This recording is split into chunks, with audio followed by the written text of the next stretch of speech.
어제 문재인 대통령께서 일본 통상보복 조치에 대해 중대한 도전, 경고 등의 표현을 쓰면서 아주 강경한 입장을 보였습니다. 저는 지금과 같이 문재인 대통령이 직접 대일 강경 대응에 나서는 것은 바람직하지 않다고 봅니다. 정권의 정신 승리에는 도움이 될 수 있을런지 모르겠지만 오히려 사태 해결은 요원해질 수 있습니다. 실제 문재인 대통령께서 직접 강대강 대치로 끌고 가는 것은 일본 정부 입장에서는 오히려 꽃놀이패가 될 수 있습니다. 거친 설전과 치열한 다툼은 외교 라인 또는 각 부처 라인에 전적으로 맡기고 대통령께서는 차분함을 유지하는 것이 바람직하다고 생각합니다. 정치적 외교적 해법을 마련하고 협상력을 가져가기 위해 대통령만큼은 최대한 발언을 자제해야 한다고 봅니다. 지금 정부가 여러 가지 방법을 내놓지만 사실상 그 WTO 제소 같은 것도 실질적으로 기간이나 결과나 보면 상당히 오래 걸릴 수 있습니다. 그 사이에 우리 기업의 경쟁력은 무너질 수 있습니다. 지금 일부 조사에 의하면 결국 수출 피해가 270배에 달할 것이다. 일본에 비해서 이런 분석도 있습니다. 이 사건은 결국은 외교 문제의 사법화가 나온 비극부터 시작됩니다. 이제 다시 외교로 돌아가야 합니다.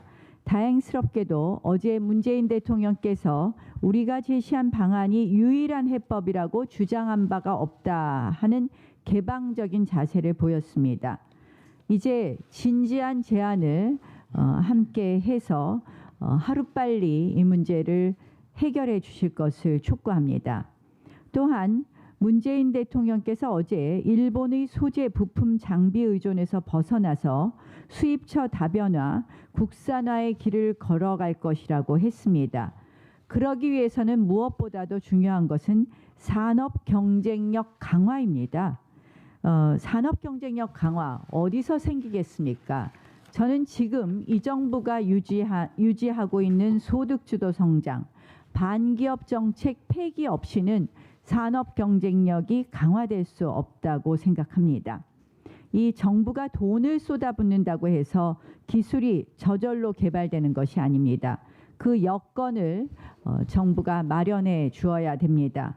저희는 국회에서 지금 환노위 중심으로 이러한 소주성 폐기를 위해서 지금 노력하고 있습니다. 그러나 여당이 전혀 변화가 없습니다. 조금 이따 이미자 의원님께서 자세히 말씀하시겠지만 이러한 기본적인 산업 경쟁력 강화를 위한 여건을 마련해 주지 않는 한 쉽지 않다는 말씀을 다시 한번 드립니다.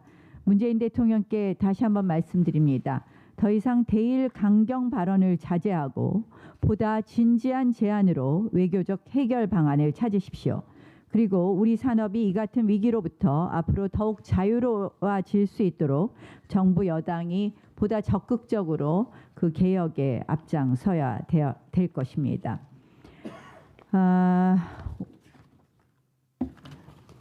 이렇게 경제 상황도 녹록지 않은데 지금 보면 대한민국 안보 파탄은 극에 달하고 있습니다. 그런데 이 여당은 국정조사를 받아들이기는커녕 정경두 장관 해임 결의안 표결조차 못하겠다고 나오고 있습니다.